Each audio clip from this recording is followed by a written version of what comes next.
This is Nasha Kasha, Ukrainian Almanac, 28 minutes of stories for everyone about Ukrainian life.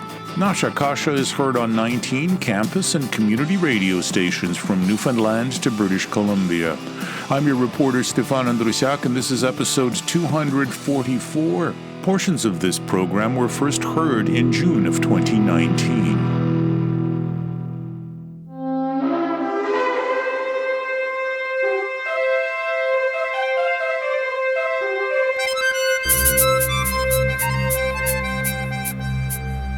You're listening to Ron Kohut with his band Burya.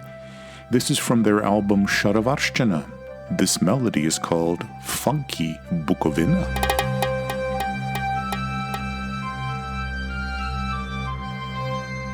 Цього року ми будемо святкувати 50-ліття багатокультурності у Канаді.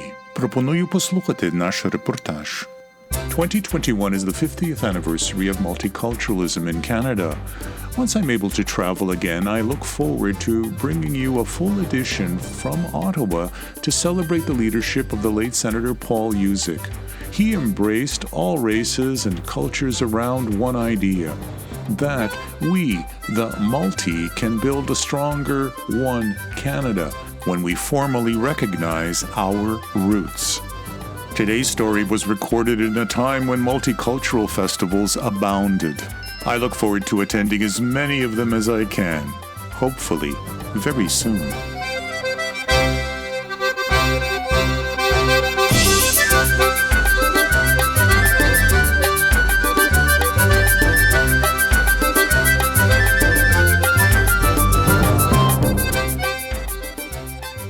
In October of 2017, an article appeared by immigration lawyer Andy Samutyuk in Forbes magazine, the online edition. Andy writes, quote, "In the 1960s in Quebec, in French Canada, the quiet revolution of discontent resulted in the creation of the Royal Commission on Bilingualism and Biculturalism, otherwise known as the B&B Commission. The commission pointed out that the non-English, non-French in Canada were growing in significance. While bilingualism was true in Canada, multiculturalism was a better description of Canadian reality. On October the 8th, 1971, Prime Minister Pierre Elliott Trudeau announced the federal government's new program of multiculturalism within a bilingual framework. In the 1970s, when discussions turned to the Charter of Rights and Freedoms, Section 27 recognized the multicultural reality of Canada. Multiculturalism was thereby made part of the constitutional character of Canada." End of quote. For 45 years in the city of Oshawa, they have been celebrating multiculturalism, and today it is still called Fiesta Week. At 1:30 in the afternoon on a Wednesday, which is halfway through Fiesta Week, multiculturalism sounds like this. So are these frozen? Yes, vareniki. So how many in a bag? 20 dozen. 20 dozen in a bag. So that's what 20 dozen frozen varenika sound being put down on a trolley. Like 5 large bags, each containing 20 dozen frozen pierogies, are being dropped off at the Ukrainian Odessa Pavilion at the Legion Hall on Simcoe Street. Many Ukrainians prefer to call pierogies vareniki. Now, I'm no linguist, but vareni means that they are cooked. So, tonight when the doors open, the frozen pierogies will be vareni, and they will become vareniki, cooked delights. More delightful still, perhaps, for festival goers who are lined up to sample vareniki is this little-known fact. The person in charge of the kitchen here at the Odessa Pavilion of Fiesta Week, well, she isn't Ukrainian at all. And that, my dear listeners, is multiculturalism.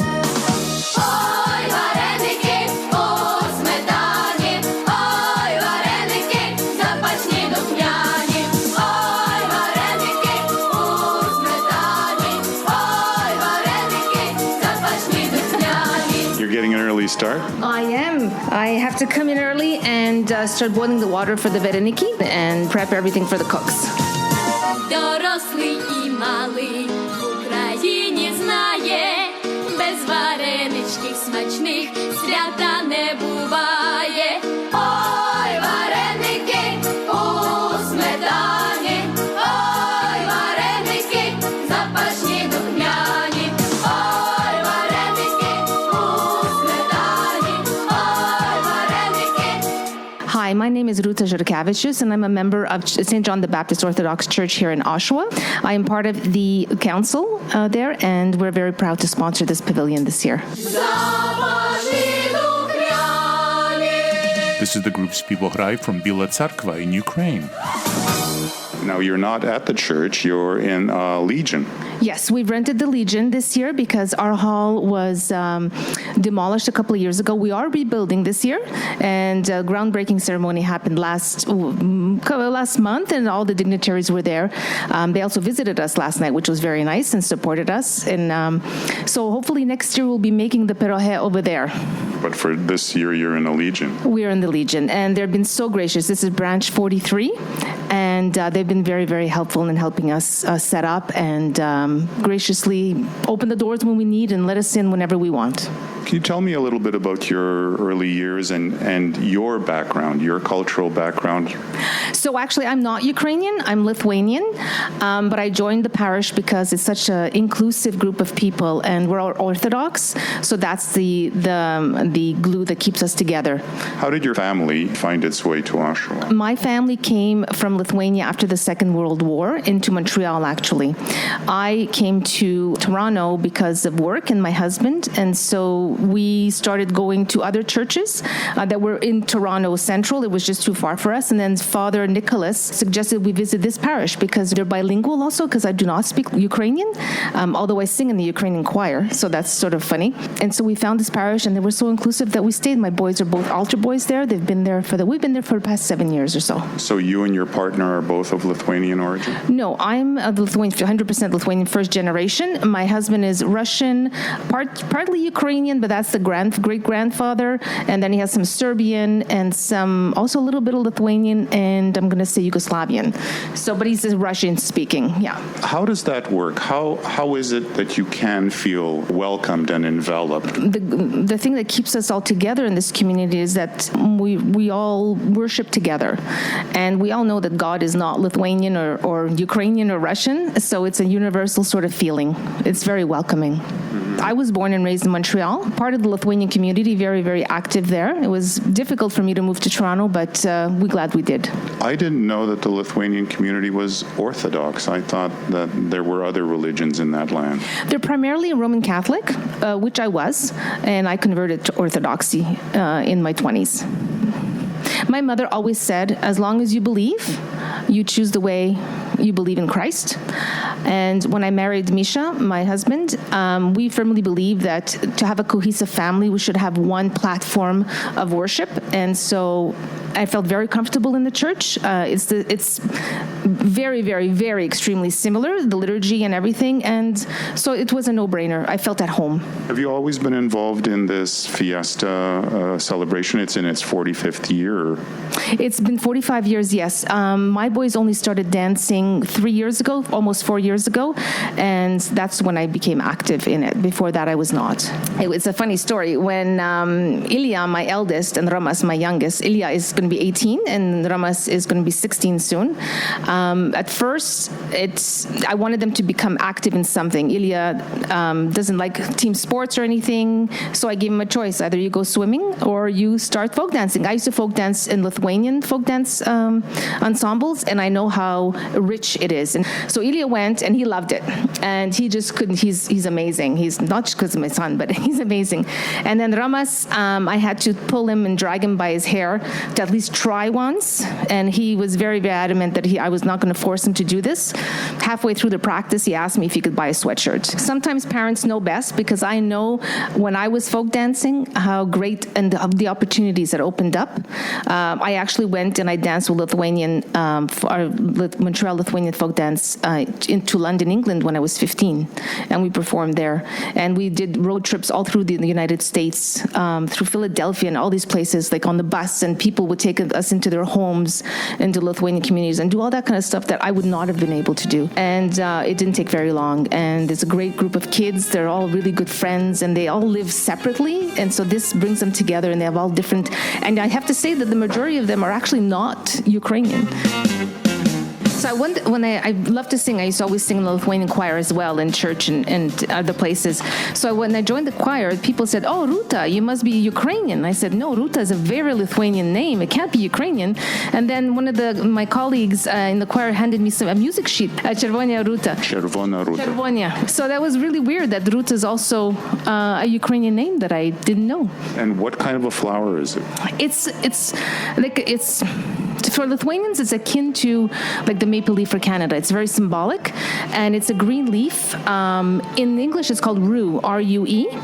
So it's a green, very bushy sort of plant with little yellow flowers everywhere. So there's no red involved. So I don't know where they got that song from, but I think it's about a girl who has red hair. You're listening to my friends in the Rushnechok.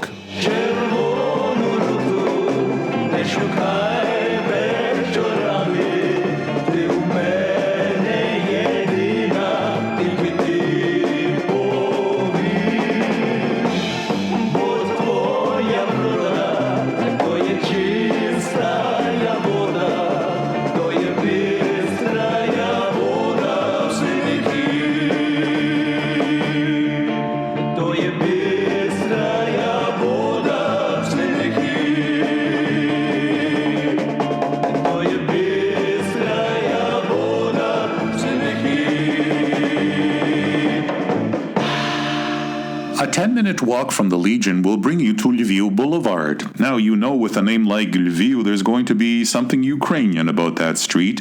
And indeed there is. There stands St. George's Ukrainian Catholic Church Hall. Inside the hall, lunch is over, but the takeout line is still quite active. A man is walking around the hall, among the tables gathering dishes and trays. It's all part of the duties of being parish president here. Hi, my name is Walter Matichuk, and I'm the chairperson of St. George's Ukrainian Catholic Church here in Oshawa. The church is now about 65 years old. There used to be an old church here. Now there's a brand new one across the street. The hall we're in right now, it's probably around 30 years old. This Fiesta Festival has been going on for 45 years. Have you been a part of that all that time? Yes, I started off as probably one of the dancers, ended up being an instructor, and now I'm watching all these kids. Did your family come to Oshawa directly from Ukraine? They didn't come from Ukraine. They came from Germany. I guess they came as displaced people from Germany. I was born in Germany. I was 4 years old when they came in. They were here in 1950. And what does being president of a church council entail? Everything. You just keep changing hats. You've got two pavilions. Is Ukrainian life still, is it still at a boiling point, or and exciting and active? Well, it's slowly. The times have changed. There's so many options for our youth today. As when I was growing up, there's only I either go to a Ukrainian school or I either go to a Ukrainian youth organization. There wasn't much choice. Do you have children? Yes, I have 2 daughters. I have 3 grandchildren, 1 granddaughter and 2 grandsons. So they're active in the dance group? They're not active. They're in hockey. The boys are in hockey. My granddaughter was active in the dance group, but she is now going to college, so that sort of puts her out of the picture now. Well, good luck. So what are your duties? I saw you cleaning up on cleanup squad. What are your duties for the rest of today? Well, that's what I'm on the cleanup squad for today. Tomorrow I'm going to be the hostess, greeting all the guests that are coming in and taking them to the head table. And a man of many talents. Of course. Thanks for sitting down with me. I very much appreciate it. Okay. You take care. Nasha Kasha comes to you from Radio Western 94.9 FM on the campus of Western University in London, Ontario, Canada. We're heard on CHMR 93.5 FM in St. John's, Newfoundland, on CKDU 88.1 FM in Halifax, on Local 107.3 FM in St. John, New Brunswick, on CJAS Radio 93.5 FM in Saint Augustine, Quebec, on CJLO 1690 AM in Montreal, on CFRC 101.9 FM in Kingston, on CFMU 93.3 FM in Hamilton, on CKMS 102.7 FM in Kitchener-Waterloo, on CJAM 99.1 FM in Windsor and Detroit, on CKLU 96.7 FM in Sudbury, on CILU 102.7 FM in Thunder Bay, on 101.5 UMFM in Winnipeg, on CJTR 91.3 FM in Regina, on CFMQ 98.1 FM in Hudson Bay, Saskatchewan, on CFBX 92.5 FM in Kamloops, on CIVL 101.7 FM in Abbotsford, on CJSF 90.1 FM in Vancouver, and on CHLY 101.7 FM in Nanaimo, British Columbia. London, Ontario's Covent Garden Market was established in 1845. The square outside this market hosted this city's multicultural festival in early June of 2019. The Barvinok Ukrainian dancers pleased the crowd on a Sunday afternoon, and I spoke with the president of the London Multicultural Association about his work and his personal journey to London from Israel.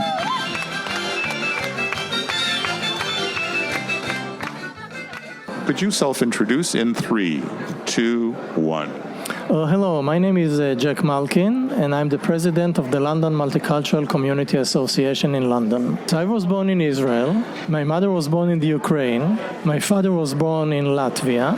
My father was a Holocaust survivor, and they met each other in Israel after the war. So my upbringing was with a very strong influence of East European culture, but also the new culture that developed in Israel among new immigrants who came from 150 countries back to Israel. And the reason was that until 1948, there was no independent Jewish state, so they had to stay where they wanted, even though life was not good for them. As you know, Jews during the history in many countries were persecuted and discriminated against. So once the opportunity opened, millions of people literally came to Israel where they could live safely and freely as Jews. But because they lived in many countries, they brought with them the culture where they grew up. So you could see different cultures, even though all of them are the same origin and religion. The goal was safety. Was it safe? It was safer than in most of the countries where they lived, but unfortunately Israel in the beginning had to fight for its independence. In the first few years, there was a big fight with 7 Arab countries who wanted literally to annihilate Israel. And imagine most of the population of Israel at that time was comprised either from Holocaust survivors or refugees of Jews who came from Arab countries that were kicked out after the establishment of the State of Israel. So it was a very weak and both physically and mentally population that had to fight for its survival. What was your schooling like, and what did you want to become? For my parents, education was very important, and that's what I grew into it. Brothers, sisters? No, I'm an only child, so I got all the attention. And luckily, I was, fortunate to get accepted to the university and study a few degrees. But education in Israel was very good because the culture was that education is important. And I think that the key is that if you live in a foreign country, if you're a minority, everybody can take your possessions, your properties, right? Education, nobody can take from you. So if you're educated, you have to run to another country, you can still take your education with you and start again with what you know. So I think maybe that's my explanation why education was so important in our culture. Was conscription mandatory? Were you conscripted? Did you serve? Oh yeah, mandatory. Army is mandatory in Israel because of the security situation. Men and women? Men and women both. After you finish high school, when you are 18, you enroll to the army. It's a minimum 3 years for boys and minimum 2 years for girls. Yeah, then you are released. Some of them chose the army as a career, so they stay for years until they retire. But most of the people are just happy to get released from the army and start with the normal life. You didn't stay in Israel. You've moved on. Yeah, so we moved on. And that's very interesting because, as I said, I'm first generation of a Holocaust survivor. But I think, and my wife is a daughter of people who had to flee from an Arab country as refugees. Which country? Libya, North Africa. But interestingly, I mean, very quickly Israel became a normal country. And when you look at the normal world, people immigrate from one country to another country on a regular basis, not only because of security issues or economic issues. Some people want to try different culture, they want to give their children an opportunity to live in different culture. So I think that Israel became a normal country, and you see people immigrating out of Israel or immigrating into Israel. And our personal decision was because of our personal reasons, but when you look at the bigger picture and you say, it's good that Israel became a normal country and people go whenever you want, wherever you want. You left? Yes, I left. It was a mutual decision of Becky, my wife, and myself. Our kids were little at that time. Our daughter was 12, our son was 11. How did you meet, your wife and you?